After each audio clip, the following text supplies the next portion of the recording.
Mas antes eu vou bater o papo com ela, Leilani de Paula, que já está conectada conosco. Leilani, antes de mais nada, seja muito bem-vinda, minha amiga. Bom dia, Roberto, tudo bem? Pois é, estou em ritmo de cópia aqui, esperando o chefe Já? Stein. Vai falar de comida, vai falar de gastronomia, vai falar de tacacá, enfim, daqui a pouquinho. Mas antes, meu amigo, é o seguinte: quando a gente vai consumir ou a gente observa algum produto que tem aquela caveirinha, ou aquele triângulo, né, com alguma observação, o que que isso significa? Você sabe, né? Aquele triângulo que tem um T, que meu filho adora É, falar, mãe, tem o T. O T, é, mãe, ó o T, isso aqui não pode, ele fala, né? O exatamente. transgênico. Transgênico, né, e tal. Bom, enfim, são os produtos tóxicos, né? Então tem muita coisa que tem um nível de toxicidade muito elevado. Mas, Elani, eu estava ouvindo uma conversa interessante nesse final de semana, uma reportagem, melhor dizendo, e me lembrou muito, eu fiquei refletindo depois de ouvir aquela pessoa conversando, falando do que ela passou, do que os seus amigos passaram.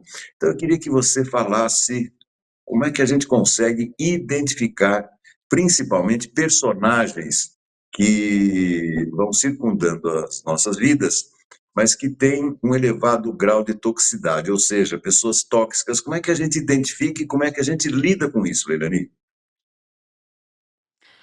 Não é fácil porque a gente está o tempo todo vivendo em sociedade, em comunidade, e nem todo mundo está com a terapia em dia. A gente fala assim, brincando, mas é mais ou menos isso mesmo. O quanto ela já se autoconheceu para olhar para as suas sombras, né? Como diz Jung, enquanto a gente não passa por um profundo processo de individuação, a gente ainda não se conhece o bastante. E a gente vai usando máscaras. Máscaras sociais para a gente fazer uma interpretação e jogar aquele jogo o tempo todo. Então, se esse ambiente exige que eu seja que eu tenha essa postura e fale dessa forma e vista essa roupa, é isso que eu vou ser, mas nada daquilo diz sobre quem eu sou, né? Então, realmente, existem pessoas que estão perdidas em todo esse contexto social e jogando esse jogo, a dança dos mascarados. E a gente que tem um pouco mais de consciência, a gente que já enfrentou os nossos medos, as nossas sombras, a gente olha com uma visão de raio-x e a gente já consegue detectar alguns traços de personalidade, principalmente narcisista. Eu falo que hoje eu sinto o cheiro de longe de um narcisista, porque na verdade eu não tinha essa percepção.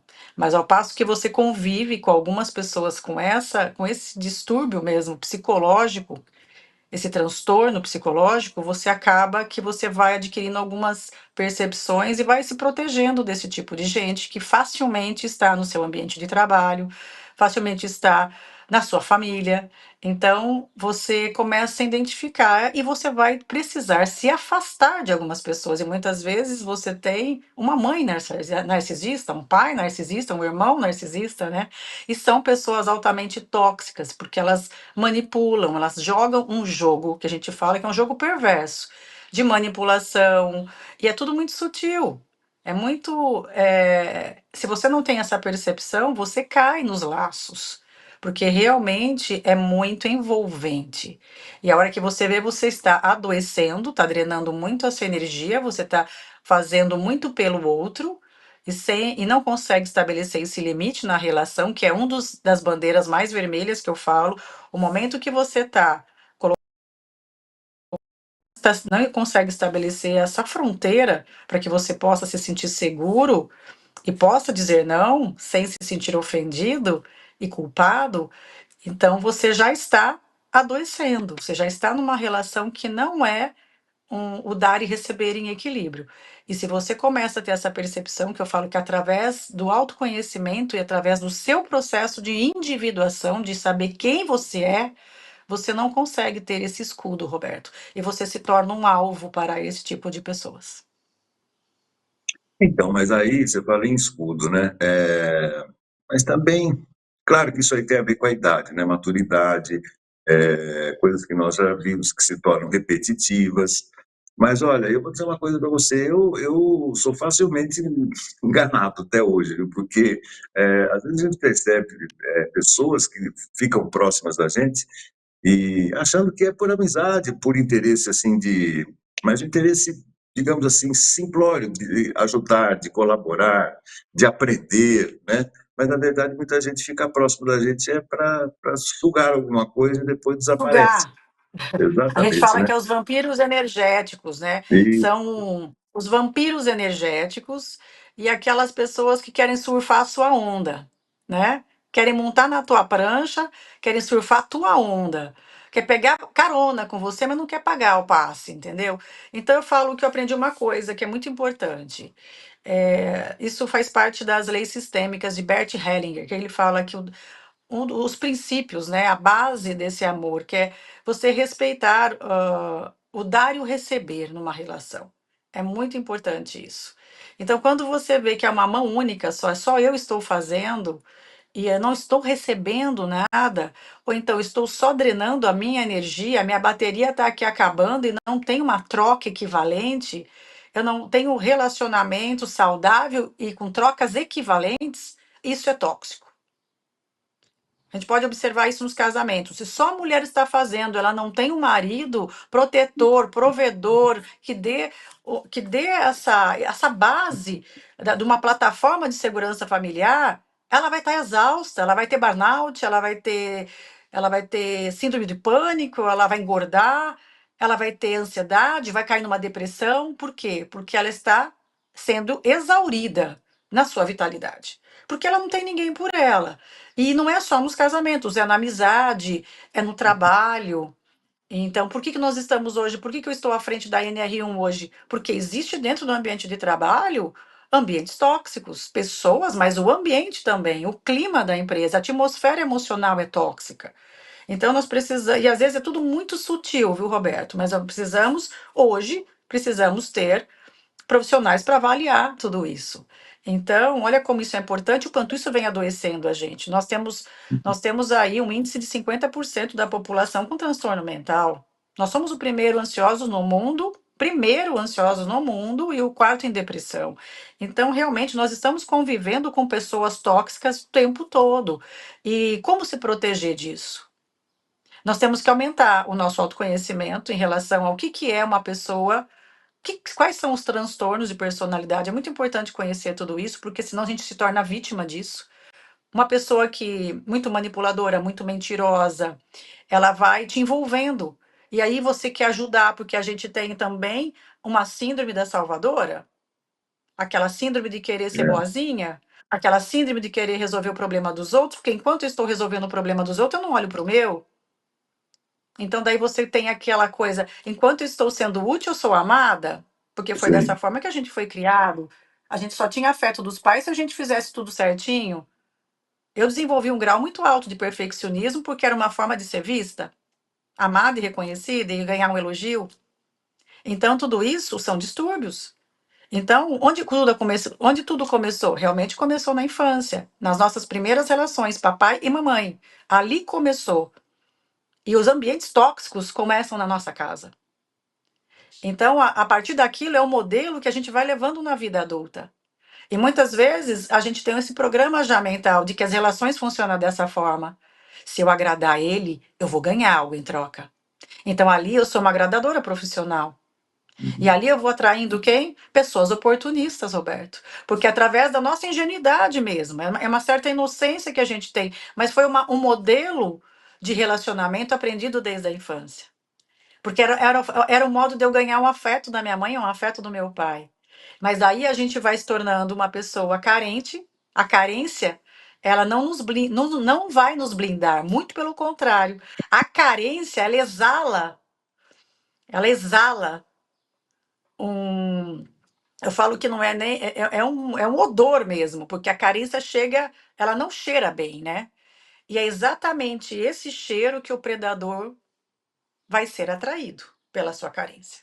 E quando essa carência está muito exposta, é exatamente esse perfil que vem para você, que vai falar assim: essa daí vai deitar e rolar na minha mão. Essa, o que eu pedi, ela vai fazer, porque ela não, ela tá sedenta de amor, ela está pedindo amor do lado de fora, ela não tem esse amor próprio, então a gente acaba caindo em relacionamentos abusivos de todas as formas, não é só na relação amorosa. São amigos abusivos, é patrão abusivo, é namorado, é marido, é tudo.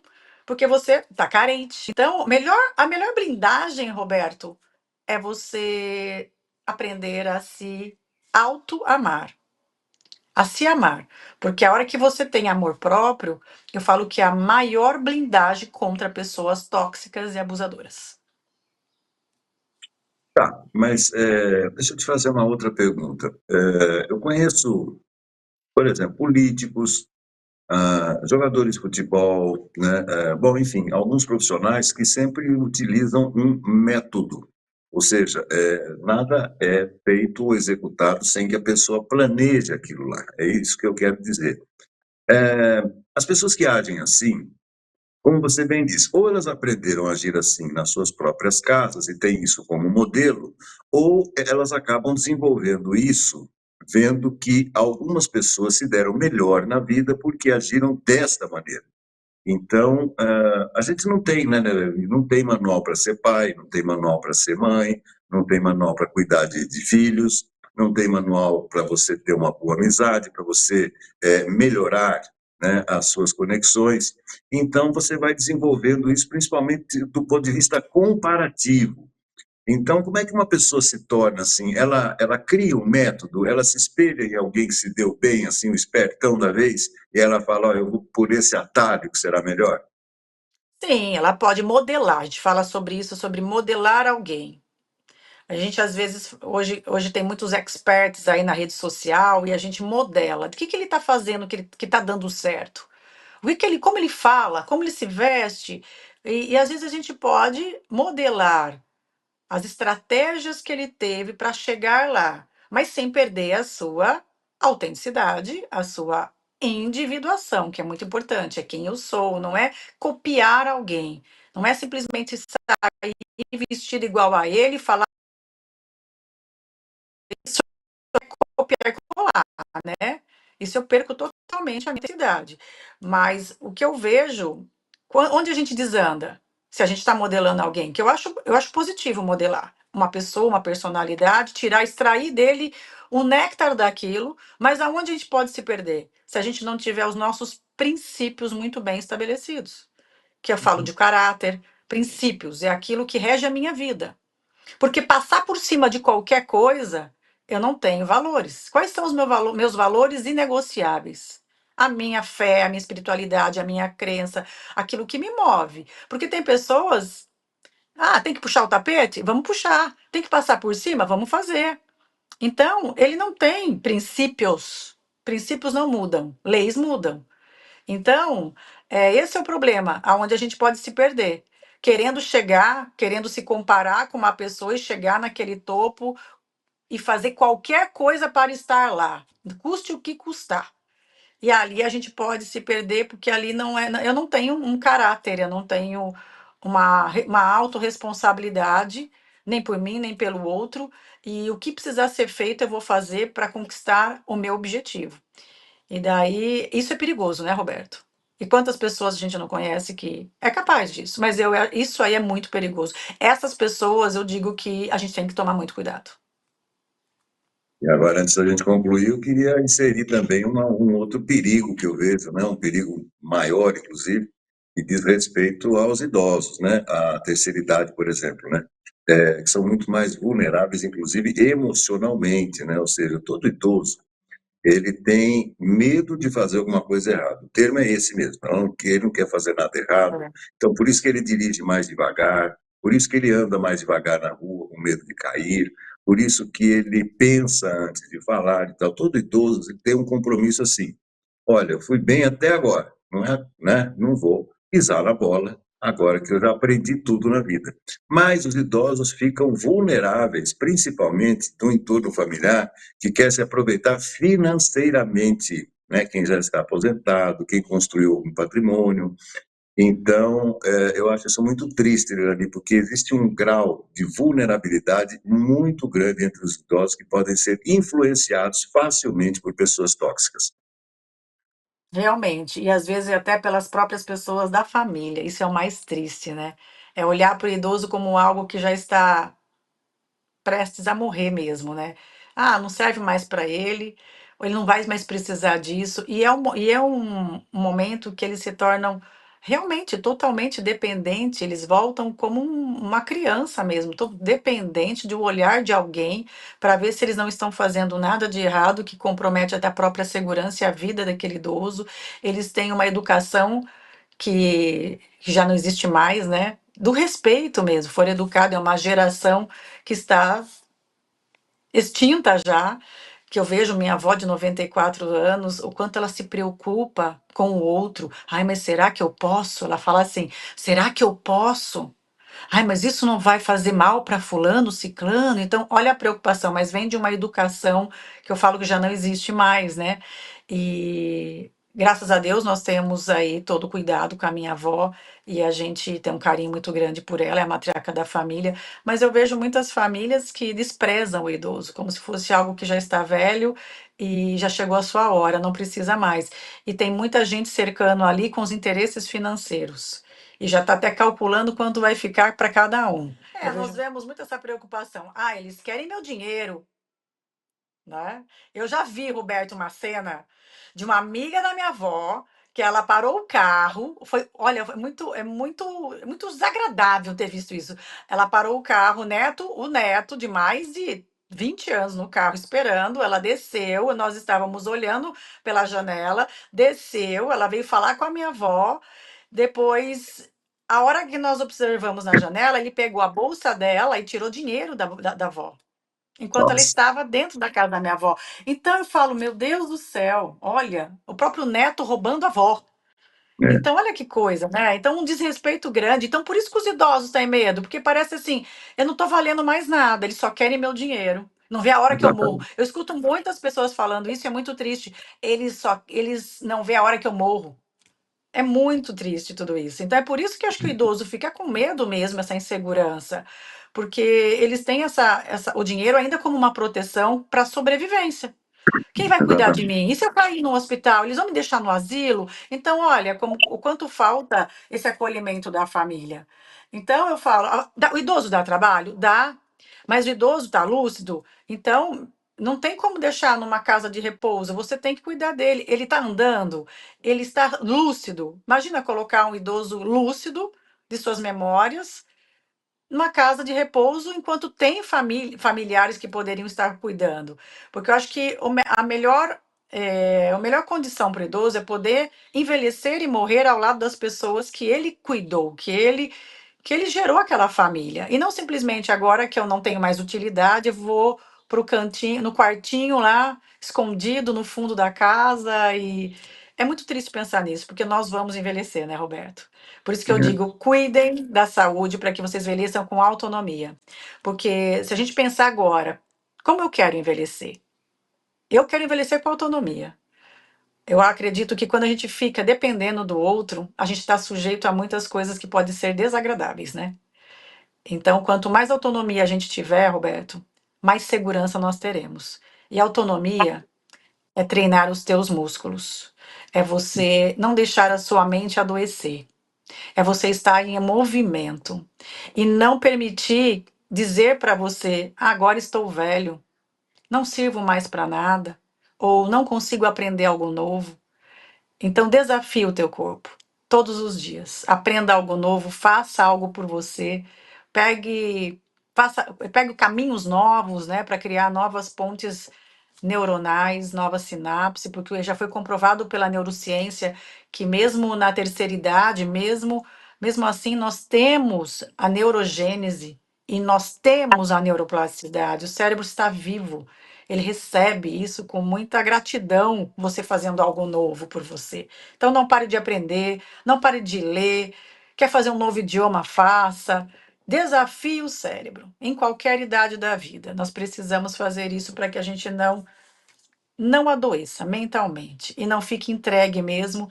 E acaba entrando aquela questão da solidão, da depressão, da dependência emocional e no fim da sua vida, né?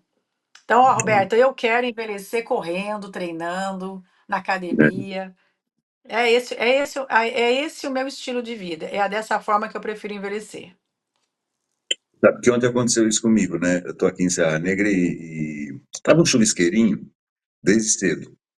Depois passou e tal, tomei café da manhã e fiz algumas coisas e tal, e estava na hora de treinar, né? Aí a Márcia falou para mim, ó, aproveita agora, vai agora que parou de chover, você já dá sua corridinha. Eu falei, boa ideia. Aí, quando eu ia sair do apartamento, começou a chover. Voltei. Falei, caramba, né? Aí esperei um pouquinho, uns 10, 15 minutinhos, voltei, parou de chover. Eu estou contando isso pelo seguinte, aí eu desci, quando eu ia sair de novo, aí a chuva diminuiu, leve garoa, e eu fiquei indeciso.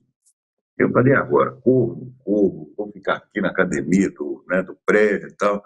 Aí eu olhei para mim mesmo e falei, primeiro, você não é feito de açúcar. Segundo, cadê aquele esportista que enfrenta, né, um chuvisqueirinho? Você já enfrentou chuva sua vida inteira correndo? Qual é o problema tomar uma chuva? Aí eu fui. Então, isso aí é muito interessante, muito importante. Você saber que você pode ainda, né, romper os seus próprios medos, as suas indecisões, e você pode apostar que você consegue. Então, ontem foi muito Sim. engraçado e deu certo. Eu fui Tá correndo, choveu chovendo, numa mas é boa. bem isso, né? É bem isso. Vamos tomar chuva. Que delícia. Exatamente, Não é? Eu falei exatamente. Foi o que exatamente isso para aconteceu. uma aluna minha. Vai caminhar. Ah, mas está chovendo. Vai tomar chuva. Tá forte a chuva? Vai doer? Vai tomar chuva, que delícia. Daí ela É, falou: põe um corta-vento, protege o teu corpo, mas tome chuva. Então, na verdade. praia, eu amo aquela garoa, aquela chuvinha. Eu amo correr na praia com chuvinha, assim, não tendo raio, não tendo uma tempestade, Isso, não exato. tendo saraivada nas costas, né? Pedra de gelo, tá ótimo. Então, gente, é você encontrar o prazer nas pequenas coisas mesmo, como um banho de chuva ali, leve, correndo. É muito prazeroso. É você não colocar Exatamente. obstáculo diante da vida. A gente coloca muito obstáculo. Ai, mas tá frio. Ai, mas tá calor. Ai, mas tá Isso, chovendo. É sempre eu preciso de uma condição perfeita para fazer algo. é, Sempre, né? Ai, mas eu não tenho roupa. Ai, mas ai, não tenho carro. Ai, não tenho isso. Olha, hoje a gente tem condições de fazer qualquer coisa. Então, a gente coloca travas mentais. Então, qual a trava que você está colocando na tua mente, impossibilitando você de crescer, de evoluir, de fazer. Então, eu falo que o maior inimigo da gente é a gente mesmo. É todo esse bloqueio que a gente começa a colocar dentro da nossa cabeça, vai aumentando os medos. O medo é o excesso do medo, que é a ansiedade, é o que vai bloquear a sua vida. Eu falo, como que eu faço para desbloquear a minha vida? As pessoas me perguntam muito isso. Estou bloqueada. Eu falei, bloqueio a gente desbloqueia. é. Personalidade a gente renova. Então tá bloqueado? Desbloqueia. Personalidade, renova ela. Uhum. É treinamento. Então é tirar essas travas mentais para que a gente possa encontrar possibilidades reais de fazer algo novo pela primeira vez. Sempre bom ouvi-la, minha amiga, sempre bom ouvi-la. Que papão, hein? Que papo gostoso, papo inteligente, papo cabeça. Anne, mais uma vez, muitíssimo obrigado. E aliás, se der tempo daqui a pouco. O tempo melhorou aqui, daqui a pouquinho eu vou dar outra corridinha aqui. Muitíssimo Isso obrigado, mesmo. Mari. Ótima semana e até a próxima, querido. Até a próxima.